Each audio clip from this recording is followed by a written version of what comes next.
Hey everybody, Simon here from Projects in the Barn again. We're just going to do another video on the Jaguar. So those that have been following the series on my new XKR would have noticed on my last video we managed to get it up and running. So what we're going to do now is have another look at it, because there was a real horrible knocking noise coming from the top of the engine, which I suspected at the time to be the supercharger. I've had a few comments come through from people, one saying about his supercharger and sounds similar to his supercharger, although not as loud as what mine is. And then I had an interesting one from one of my subscribers who said that he found the original advert from the original owners of my car, who listed my car for sale back in April on Facebook. Now I don't do Facebook, so I never saw it. And within the advert there, when he recalled it, it had timing chain issues. So I asked him kindly if he could find the advert for me, which, thank you very much, buddy. It's what he's done, so thank you, Edward. So he actually lives in the same county with me as Dorset, so hopefully we'll get to catch up soon, mate, and have a good old chinwag. But yeah, he said to me that he was under the impression it had timing chain issues or issues with the timing after seeing that advert. So I asked him to try and find the advert if he could and send me the pictures, which he did do.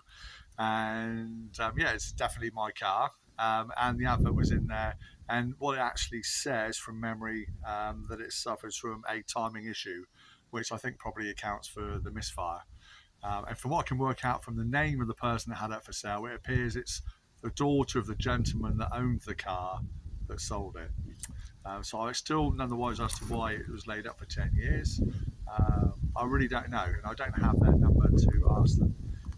But anyway, I'm going to do a little bit more digging and try and see if I can find out why it was parked up for so long. But yeah, so what I'm going to do today is, again, thanks to a couple of my subscribers, including Ed, thanks mate, about doing a test on the supercharger.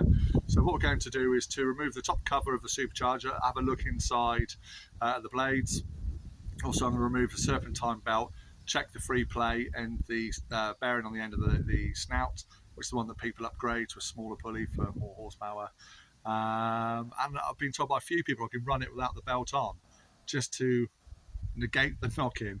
So if I take the belt off, run it, obviously not for long because nothing else is going to be working, just to run it to see if that knocking goes away, then that will isolate the fact it is the supercharger.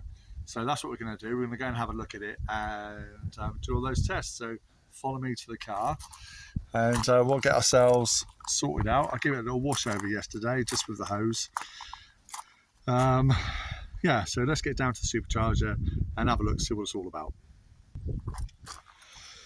Right, so first off, what we're going to do is I'm just going to fire the car up so we can go and listen to the horrible knocking noise.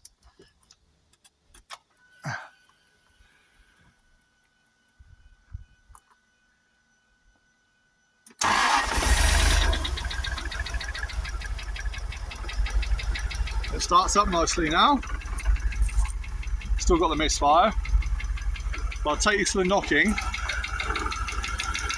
It's in here. If I put you down close to it,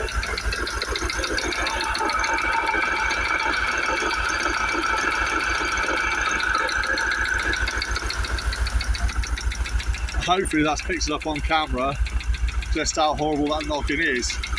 I mean, it's definitely coming from there. I've been all around the engine and had a good listen all the way around it.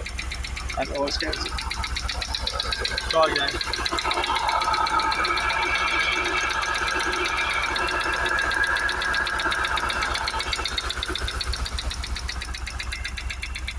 I mean, that's proper rough, isn't it? And again, I've only just started the car. First time I've started it today. You can see out the back here, I've got no smoke. So I think the engine is sweet, just with a troublesome supercharger by the looks of it. I just want to let the engine burn off the startup fuel before I switch it off. So we don't need to stand down there, all that horrible knocking's going on. So what we're going to do now is we'll take the belt off. Let's have a look at the camera. So yeah, we'll take the belts off, take off the top cover of the supercharger. We'll have a look, see what's going on inside, and see if there's any signs of issues, damage, or just see if we can rotate it by hand to hear the knock which I'm pretty confident we'll all see together when we do it. So yeah, but I mean, yeah, it's amazing. It's starting right up, look. So yeah, we'll get this looked at, but look at the bonnet shaking away, look. We've got a misfire. Right, so it's been running at it about 20 minutes. Still getting that knock. I don't think it is now the supercharger. I've had my trusty screwdriver, I've got an old school. And if you listen to the supercharger, you can hear it rumbling, it's not knocking. I'll try and experiment with this and my camera, see if it picks it up. It probably won't, but let's see what happens. I hold the screwdriver.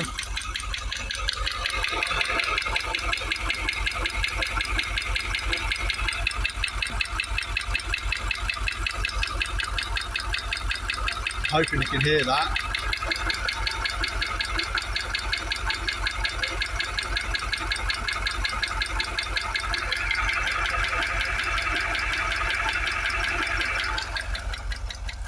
Am I crazy? I've no idea if you heard that or not. Let me switch it off. It's up to temperature. I'll show you in the car. All my warning lights have gone. I think, as you can see by the bonnet, the misfire's gone. The engine light is off. Fuel light, only put 10 litres in. So yeah, everything appears, a switcher off.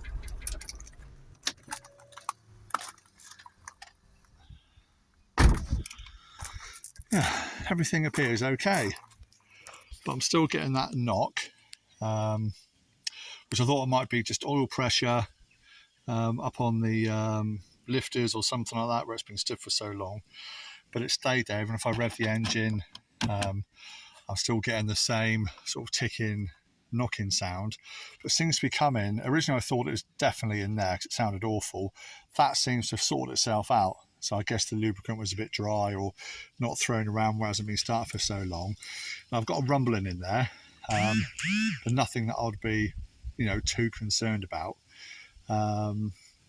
So yeah, it's a knocking which seems to be coming from underneath.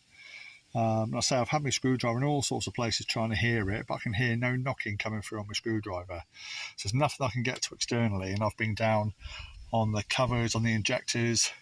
And the weird thing is, it seems so when I put my screwdriver on the injectors, you can hear the ticking as the injectors open and close. And the knocking seems to be in time with my injectors, the ones that I can get to. So, I don't know, maybe it's an injector, a seal on the injector. It could be the gasket on the inlet, something like that might have perished, or I really don't know. It could be a knackered engine, but I don't think so. It sounds sweet. Like I say, the misfire has sorted itself out. Let's close it down.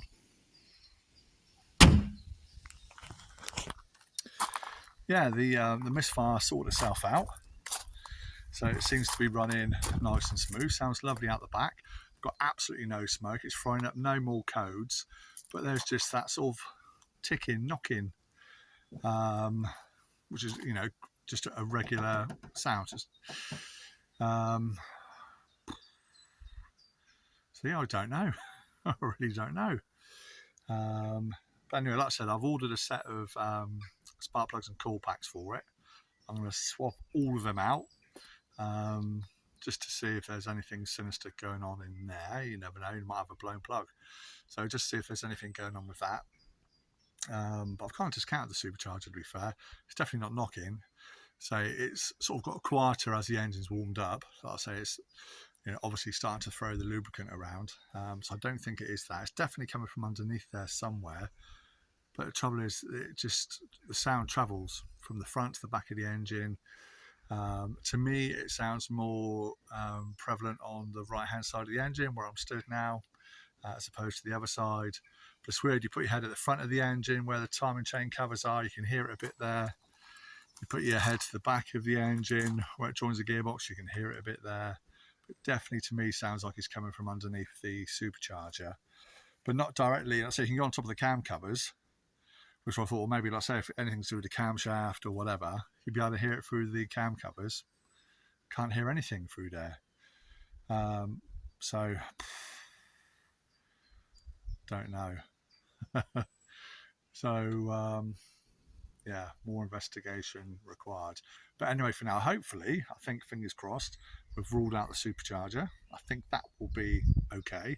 Originally, I did test it, and I say there is a little bit of backlash, but I say now it's got nice and warm and stuff like that. That seems to have gone away. Like I say, it's obviously just it definitely will need a service, bearings replaced. Get on the flies around me now. But that's a cheaper option than buying another supercharger or having that one rebuilt. So yeah, we'll do that. Hopefully we can do that down here at the workshop. But yeah, anyway, stay positive. It's running really nice. Just got a knock. So yeah, whether we can deal with that, find out what it is, I don't know. I say I've just done it with a screwdriver, so all I've got here to hand. I don't have a stethoscope. But even if I had a stethoscope, I don't think I'll be able to get down, obviously underneath the supercharger or whatever. So I'm not too sure what's going on there. Yeah, I don't think, I mean, piston slap maybe, but I don't think so. I think it'd be a lot louder than that, more inconsistent running, lumpier idle, smoke, you know, all sorts of other nastiness with piston slap. But again, it's difficult because I've not driven it. So when I take it up the road, maybe it will quieten down. Maybe when I engage a gear, the noise might go away. Could be something to do with the flywheel. No idea. You go online and obviously it's bombarded with all sorts of anecdotes and possible issues with air compressor clutches and all sorts of stuff. So yeah, I really don't know. I guess the only thing I can do is, I say I've had it running for probably half an hour, 20 minutes, half an hour. It's got up to temperature. It's running fine. I've got no warnings come up on the dash, which is great. Really, I need to sort the brakes and get it up and down the road. Like I say, I've got a stretch here of probably a mile and a half of road that I can take it up and down, no problem, and see how it performs. See if the engine noise goes away when I engage a gear or not. Who knows? But more investigation needed, which on the upside means more video content for you, you guys. Yeah. But there you go, that's what it's all about, isn't it? Let's stay positive.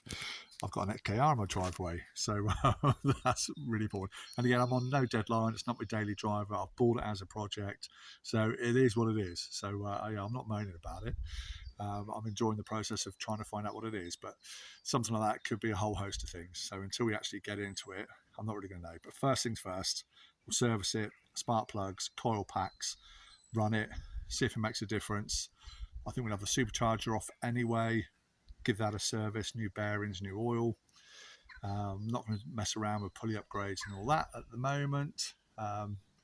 Yeah, probably do the valley pipe, or see if it's been done. If not, even with the when I took the belt off of the supercharger earlier, it's still got the Jaguar logo on it. I don't know why I did that. It's the Leaper, the Jaguar Leaper. Yeah, still, so it's genuine Jaguar. So it's obviously been looked after well in its time, or it's been well neglected and it's the original one from when the car was new. But one of the thoughts there is not frayed, there's no damage to it, but you never know. We'll see when we open up, take off the coil pack covers and see what it's looking like in there. I'm expecting a bit of a horrible mess, to be honest with you. Anyway, that's enough of me rambling on. Thank you so much for watching another video here from Projects in the Barn. Take care, everybody, and we'll see you all in the next one with more projects in the barn to come, / projects on my driveway because my barn's full up. Anyway, see you all later, everybody. Take care, and we'll speak again soon. Bye.